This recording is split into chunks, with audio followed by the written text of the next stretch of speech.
salam jumpa pemirsa. Agro Pelita News kembali hadir menyapa Anda. Dan selain dua informasi tadi, kami juga menyiapkan sejumlah informasi menarik lainnya di Agro Pelita News bersama saya Elvina Rahma. Dan berikut informasi selengkapnya untuk Anda.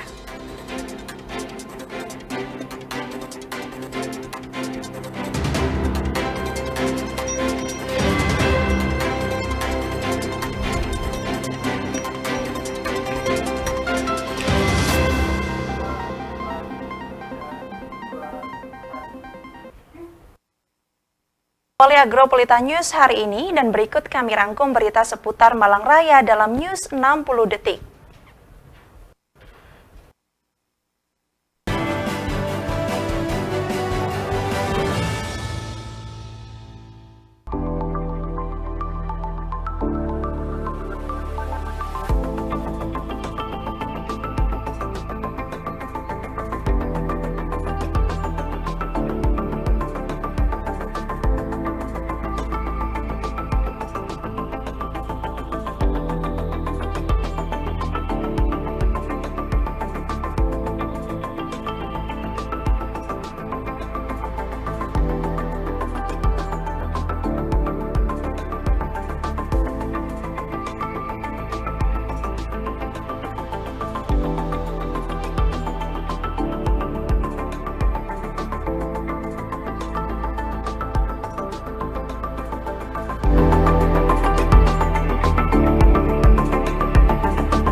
Sementara itu, pemirsa, seorang ibu muda di Malang melakukan aksi nekat usai membunuh putrinya dengan cara memotong urat nadi hingga tewas, lalu bunuh diri dengan cara gantung diri di rumah kontrakan di Dusun Karangan, Desa Donowari, Kecamatan Karangploso, Kabupaten Malang.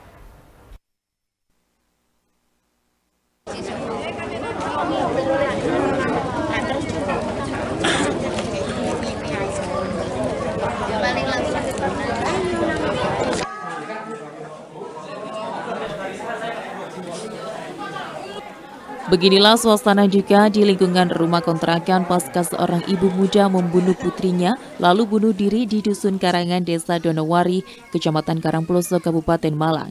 Ibu muda bernama Mujiati berusia 33 tahun. Kemarin 21 Juli 2023 sekitar pukul 07.15 waktu Indonesia Barat ditemukan tewas bersama putrinya bernama Akila Putri berusia 3 tahun di kamar rumah kontrakannya. Mujiati sebelum ditemukan gantung diri usai membunuh putrinya, hidup bersama suami dan putrinya sematawayang. Namun nahas setelah dikabarkan ada sedikit perselisihan rumah tangga, sang suami terpaksa meninggalkan istrinya ke kampung halamannya di Probolinggo. Siapa sangka akhirnya ibu muda tersebut mengakhiri hidup dengan cara bunuh diri usai membunuh putrinya yang masih berusia 3 tahun. Kesaksian salah satu tetangga Mujiati sebelum melakukan aksi nekat kesehariannya berjualan cilok dan jajanan anak-anak. Dan ia juga tidak sombong jika berpapasan dengan warga saling menyapa. Peristiwa kemarin menurut Sri Utami selaku tetangga korban sangat mengejutkan karena Mujiati meskipun ia menghuni rumah kontrakan tidak sombong dan aktif dalam kegiatan lingkungan. Begitu juga sebaliknya warga sekitar lingkungan juga perhatian dengan putrinya yang masih balita.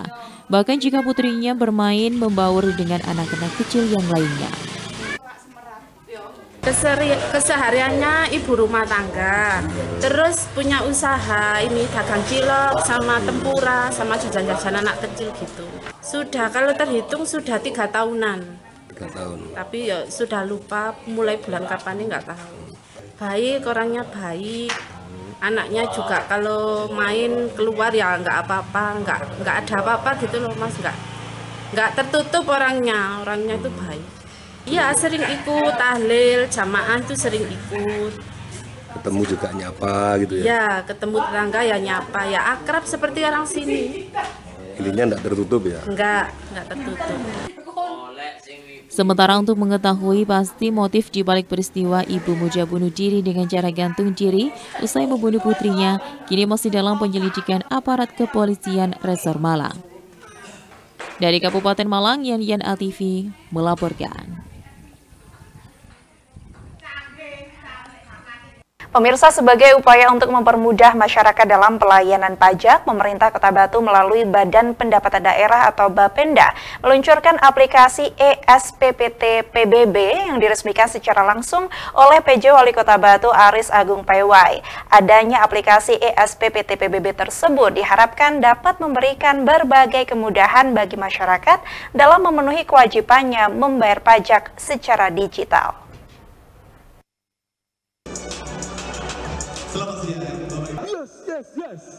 Coba, kita coba. Dalam acara Gembiar Taat Pajak tahun 2023, pemerintah Kota Batu melalui Badan Pendapatan Daerah Bapenda juga meluncurkan aplikasi ESPPT PBB yang diresmikan secara langsung oleh PJ Wali Kota Batu Aris Agung Paewai.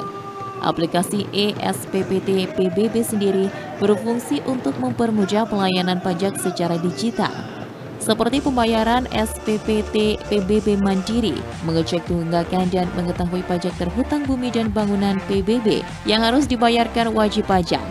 ESPPT juga sudah dilengkapi dengan fitur kris untuk mempermudah wajib pajak dalam melakukan pembayaran di berbagai metode transaksi pembayaran.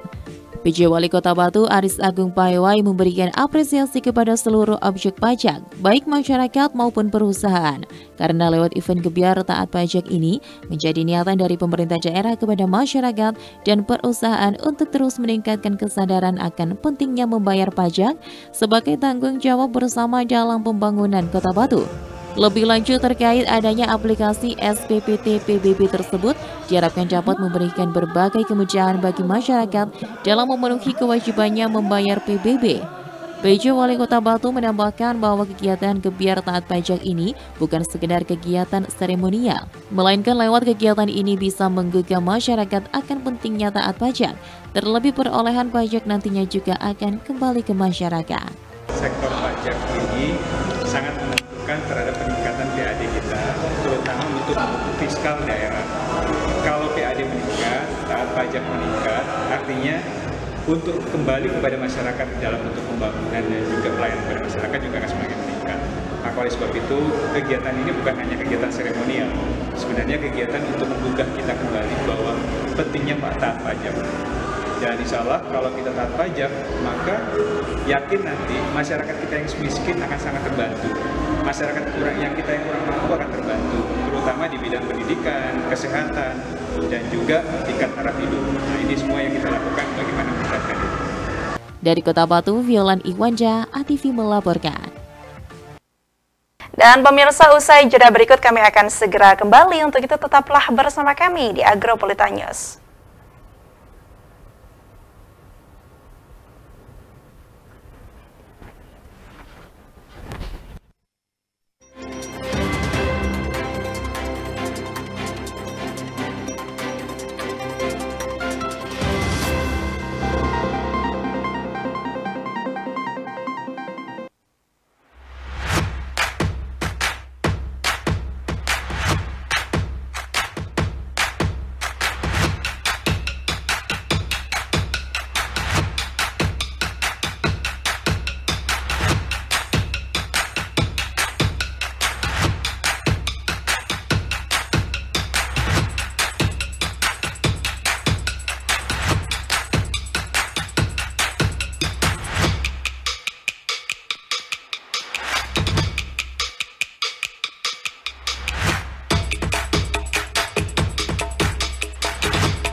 Terima kasih pemirsa, Anda masih bersama kami di Agro Pelita News. Puskesmas Beji menggelar gebiar posyandu remaja yang dipusatkan di Sekolah Alkitab Beji Sabtu pagi. Kegiatan yang menyasar ratusan pelajar anak usia dari 10 hingga 18 tahun tersebut diisi dengan berbagai acara seperti pemeriksaan kesehatan serta materi dari Dinas Kesehatan serta BNN. Berikut informasi selengkapnya untuk Anda.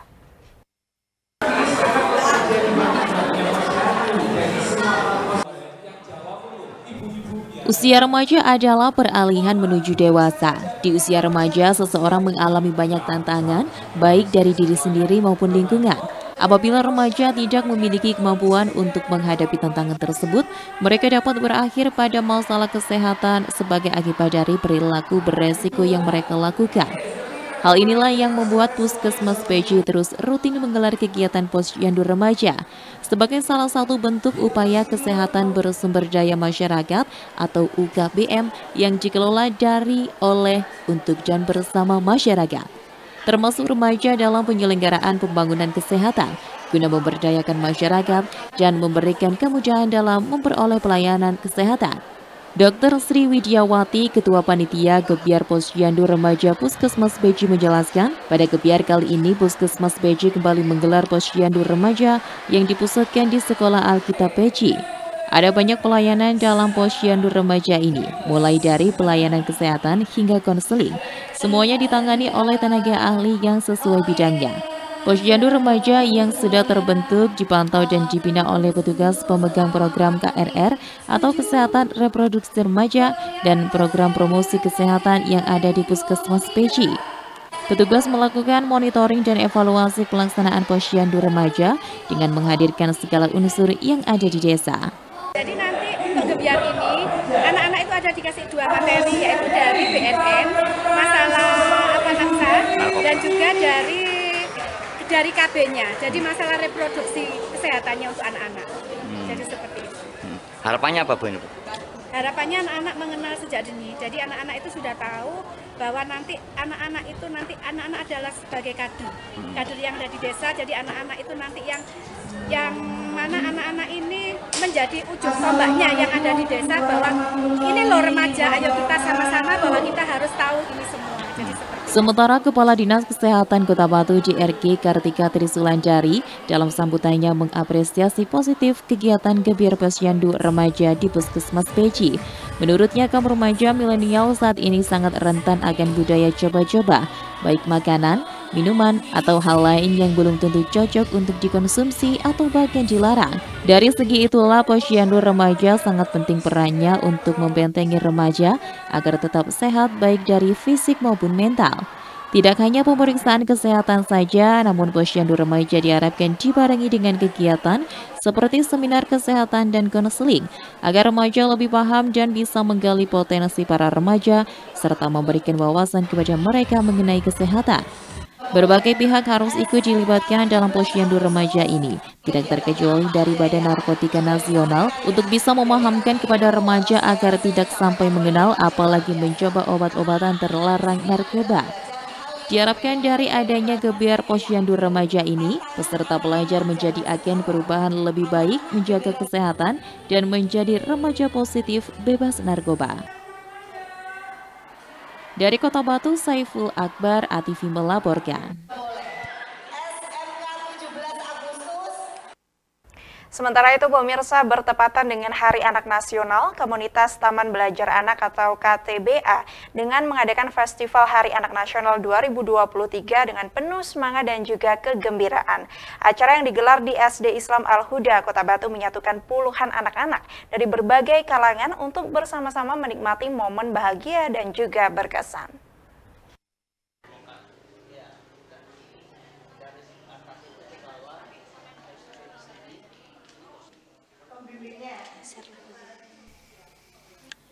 Festival Hari Anak Nasional tahun 2023 telah dihadiri oleh kurang lebih 100 anak-anak dari berbagai kalangan, di mana pesertanya mengundang dari Pondok Pesantren Al-Hidayah dan beberapa peserta yang sudah mengikuti kegiatan dari komunitas Taman Belajar Anak KTBA di Juni kemarin. Acara ini diselenggarakan dengan tujuan untuk memberikan ruang bagi anak-anak untuk mengekspresikan kreativitas, bakat, dan potensi mereka melalui berbagai kegiatan dan pertunjukan yang menarik. Firdian Yuliana selaku koordinator kegiatan berharap dengan adanya kegiatan ini, anak-anak Indonesia bisa berkembang sesuai dengan bakat minatnya dan berharap komunitas Taman Belajar Anak bisa menyelenggarakan dan memfasilitasi anak-anak untuk selalu berkarya dengan belajar bersama dengan cara yang berbeda. Ya, alhamdulillah di Hari Anak Nasional ini kami dari komunitas Taman Belajar Anak bisa mengadakan Festival Hari Anak Nasional 2023, di mana pesertanya kali ini kita mengundang dari anak-anak pondok pesantren Al-Hidayah dan beberapa anak yang kemarin sudah mengikuti kegiatan roadshow kita di bulan Juni, dan alhamdulillah ini pesertanya mencapai 100 sesuai dengan kuota yang kita harapkan ya, untuk anak-anak Kota Batu bisa bersama-sama belajar dengan kita dengan cara yang berbeda. Hari ini ada 5 kelas. Ada 5 kelas. Yang pertama ada kelas fotografi, ada kelas crafting. Nanti anak-anak diajak membuat bandul kunci ya.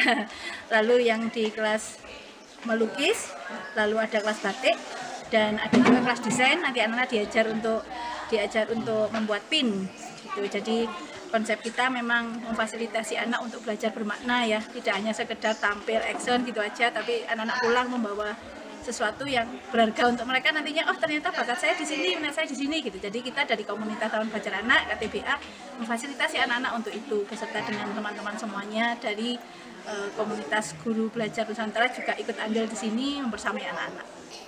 Zaitun Sulaiman selaku Kepala Sekolah dari SD Islam Al-Huda Kota Batu merupakan salah satu penghormatan karena kegiatan Festival Hari Anak Nasional 2023 bisa diselenggarakan di SD Islam Al-Huda Kota Batu.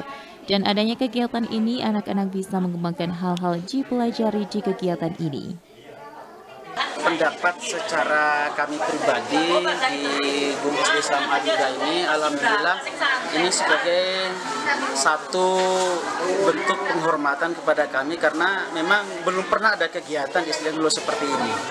Jadi ini sangat-sangat bagus dan alhamdulillah positif sekali. Termasuk juga ini bisa jadikan satu ajang buat promosi sekolah kami. Karena memang kita lihat saat ini kan sekolah-sekolah banyak juga yang secara tidak langsung dengan adanya kegiatan seperti ini, itu juga pertama positif untuk anak-anak, yang kedua juga untuk promosi sekolah juga bagus ini.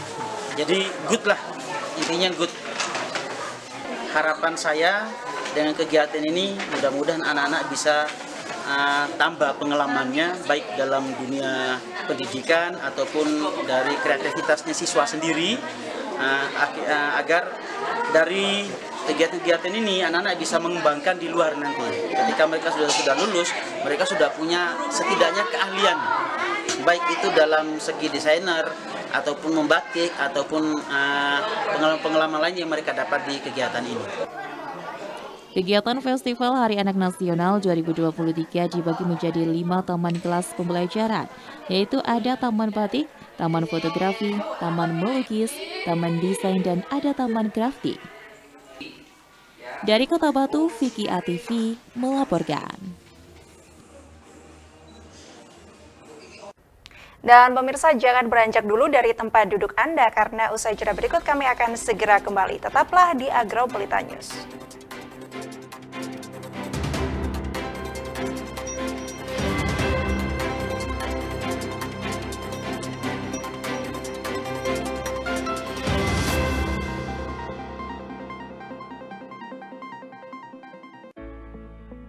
Beragam informasi mengenai pendidikan, agribisnis, ekonomi, dan lainnya akan dibahas tuntas dalam Dialog Siang.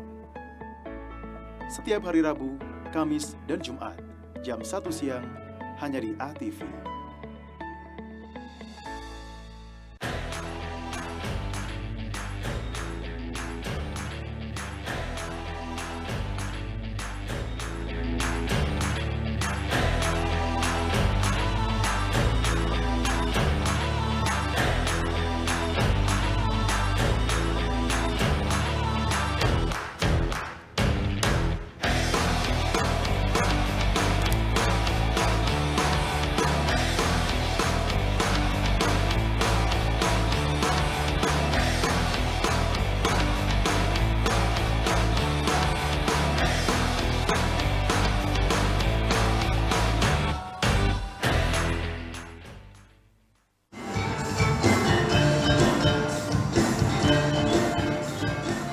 selendang sari, seni pertunjukan, dangdut, dan campur sari. Setiap hari Selasa, jam 7:30 malam, live hanya di ATV. Selendang sari, dijamin selendang sari, dansa semasa.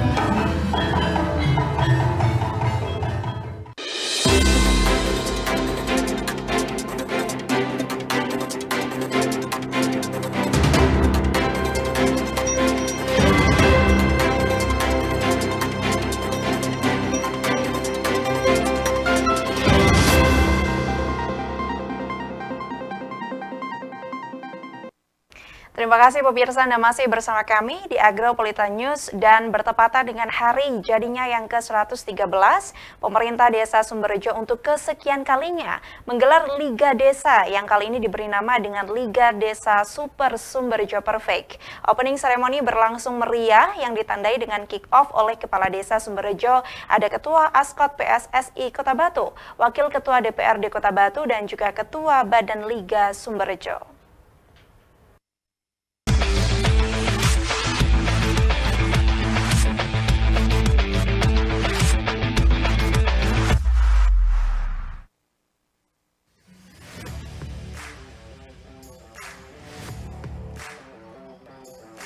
Bertepatan dengan hari jadinya yang ke-113, pemerintah Desa Sumberjo untuk kesekian kalinya menggelar Liga Desa yang kali ini diberi nama Liga Super Sumberjo Project.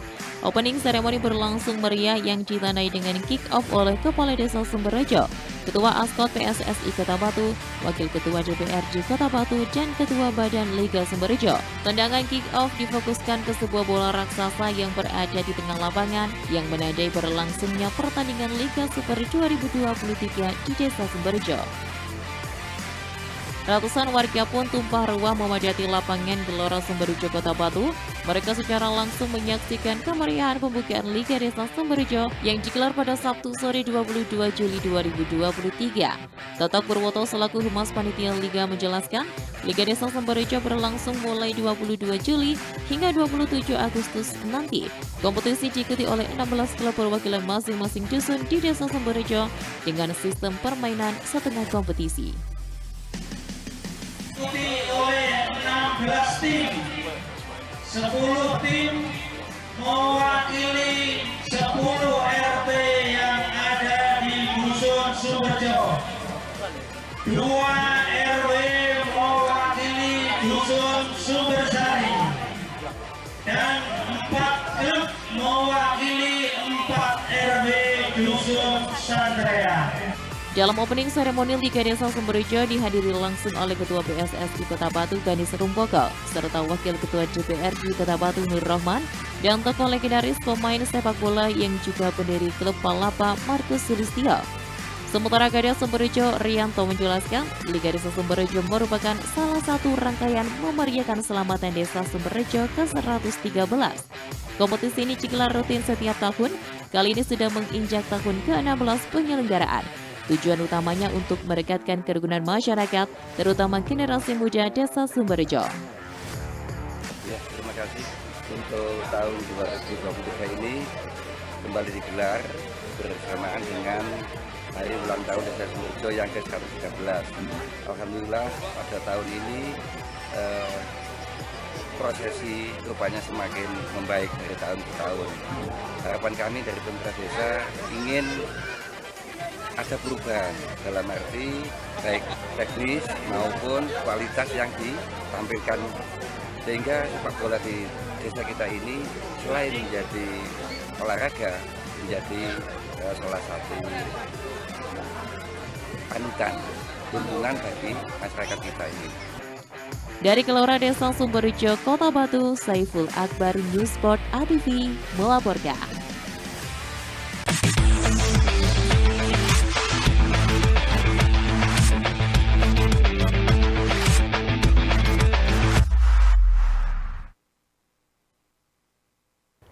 Di lain sisi, pemirsa, Ketua Askot PSSI Kota Batu Ganis Rumpoko yang hadir dalam opening seremoni Liga Super 2023 Desa Sumberjo mengapresiasi positif digelarnya Liga Desa Sumberjo yang memang rutin tiap tahun. Bahkan Ganis pun akan merekrut pemain potensial untuk gabung di klub kota Persikoba.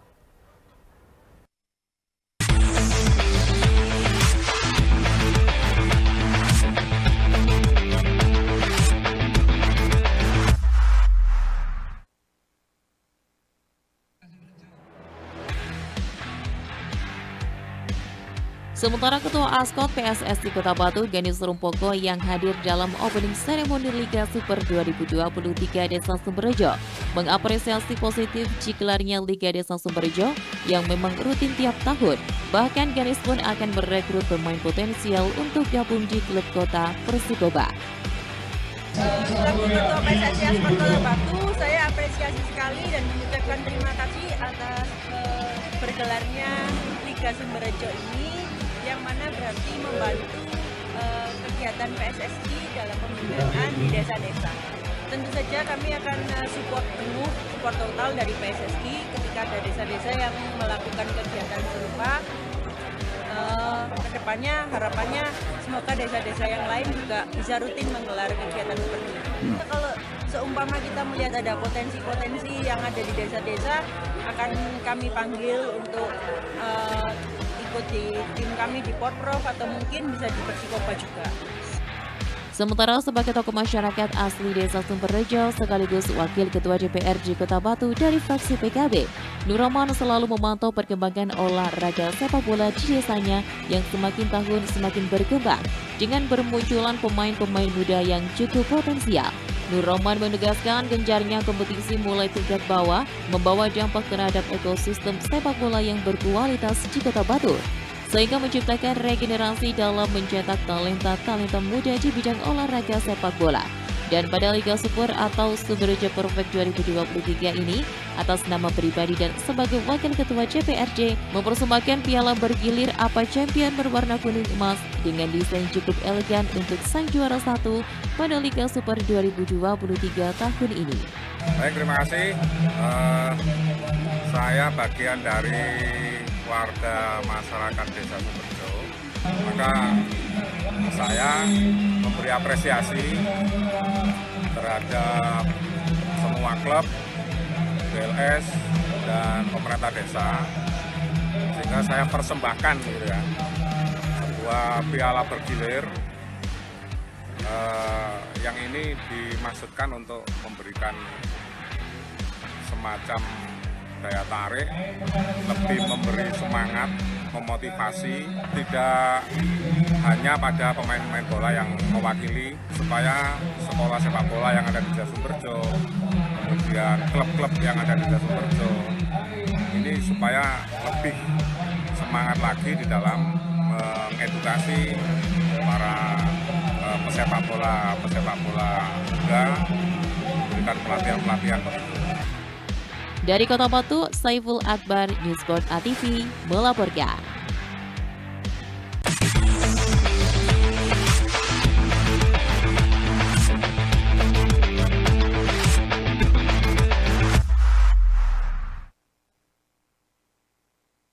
Masih dari dunia olahraga, pemirsa, perjalanan Arema di Liga 1 cukup berat di awal musim.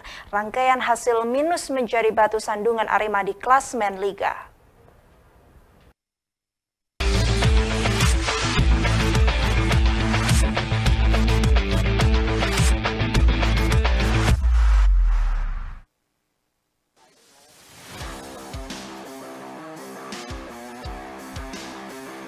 Perjalanan Arema di Liga 1 cukup berat di awal musim. Rangkaian hasil minus menjadi batu sandungan Arema di klasemen Liga.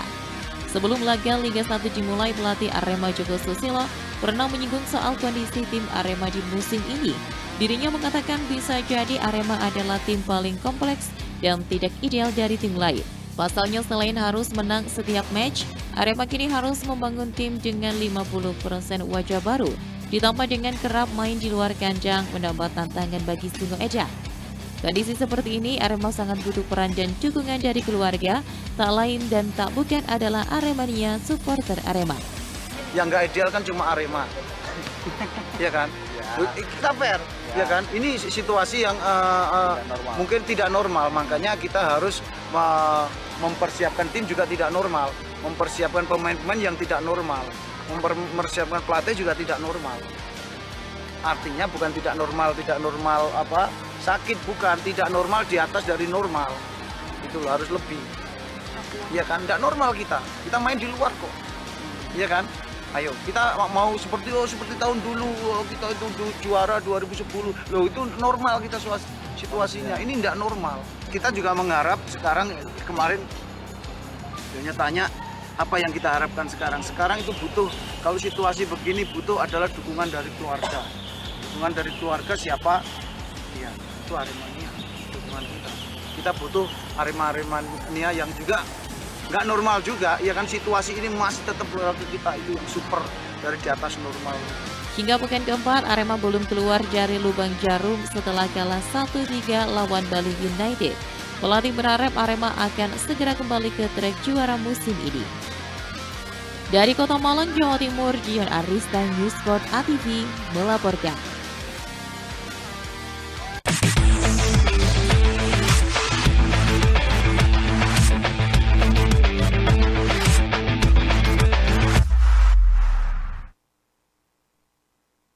Kita beralih ke informasi lainnya, pemirsa, bertempat di ruang rapat komisi serta dipimpin langsung oleh Ketua Komisi B DPRD Kota Batu. Diskumda Kota Batu melaksanakan rapat kerja terkait dengan penempatan pedagang ke Pasar Induk Among Tani Kota Batu.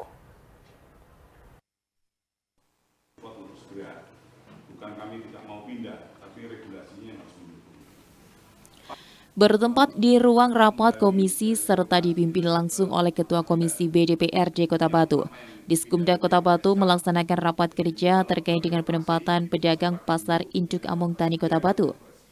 Dalam penjelasannya, Kepala Dinas Perdagangan dan Usaha Kecil Menengah menyampaikan bahwa total pedagang Kota Batu berjumlah 3.306, terdiri dari pedagang yang ber-SIHP atau SKPKL Dalam dan PKL Pagi. Untuk pembagian kios ukuran 2x2, bagi pedagang yang memiliki SIHP atau surat izin hak pakai akan mendapatkan luasan kios hak pakai dengan ketentuan, di mana yang berhak mendapatkan kios dengan ukuran 2x2 meter, yaitu kios luasan di bawah 4 meter persegi sampai dengan 7 meter persegi, di mana mendapatkan satu kios luasan 8 meter persegi sampai dengan 11 meter persegi berhak mendapatkan 2 kios. Kios luasan 12 meter persegi sampai dengan 15 meter persegi berhak mendapatkan 3 kios. Kios luasan 16 meter persegi sampai ke atas berhak mendapatkan maksimal 4 kios. Untuk pembagian kios ukuran 2x3 meter, yaitu kios luasan di bawah 6 meter persegi sampai dengan 11 meter persegi berhak mendapatkan 1 kios.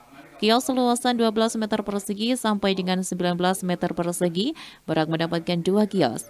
Kios luasan 20 meter persegi sampai dengan 29 meter persegi berhak mendapatkan 3 kios.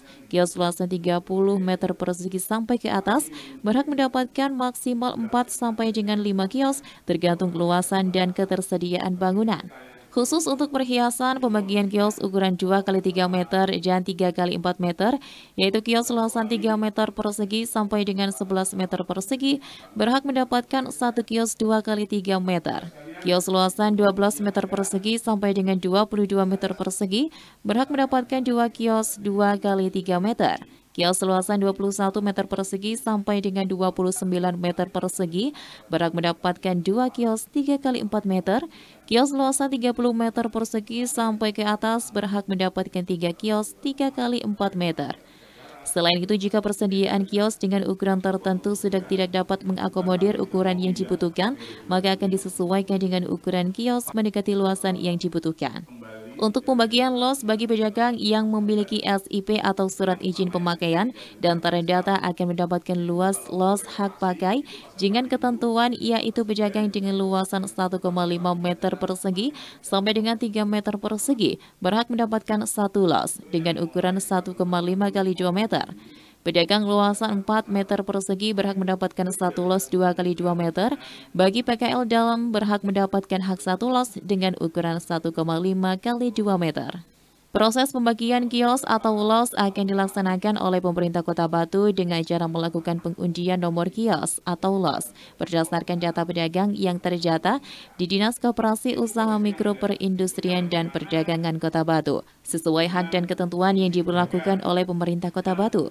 Untuk proses penyerahan kunci kepada pedagang di masing-masing zona akan diberikan tanda terima yang telah disediakan oleh dinas, 1 untuk pedagang dan 1 untuk pemerintah sebagai arsip. Sedangkan untuk proses pemutihan akan dilaksanakan oleh UPT Pasar Kota Batu bersama Diskumdag dan diajukan kepada Dinas Perizinan untuk menertibkan SIP atau surat izin pemakaian kios los yang telah disesuaikan dengan data pedagang yang ada. Dari Kota Batu, Abraham Patrika, ATV melaporkan. Pemirsa, terkait dengan rencana pembangunan parkir bertingkat di kawasan alun-alun untuk peningkatan pendapatan asli daerah Kota Batu melalui parkir, salah satu yang diwacanakan yaitu pemberlakuan parkir progresif nantinya. Berikut informasi selengkapnya.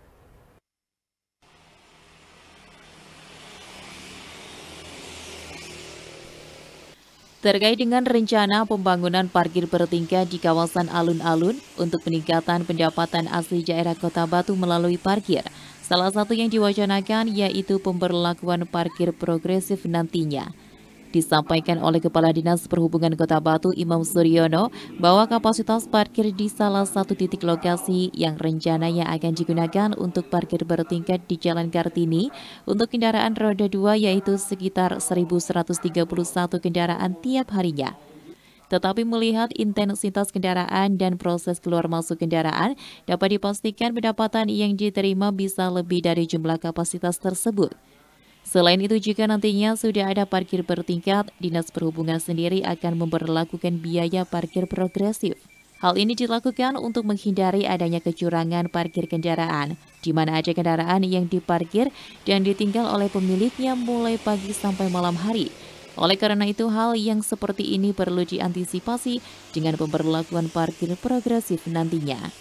Saya sih kalau di Kartini, kalau saya di Ganesha belum ya.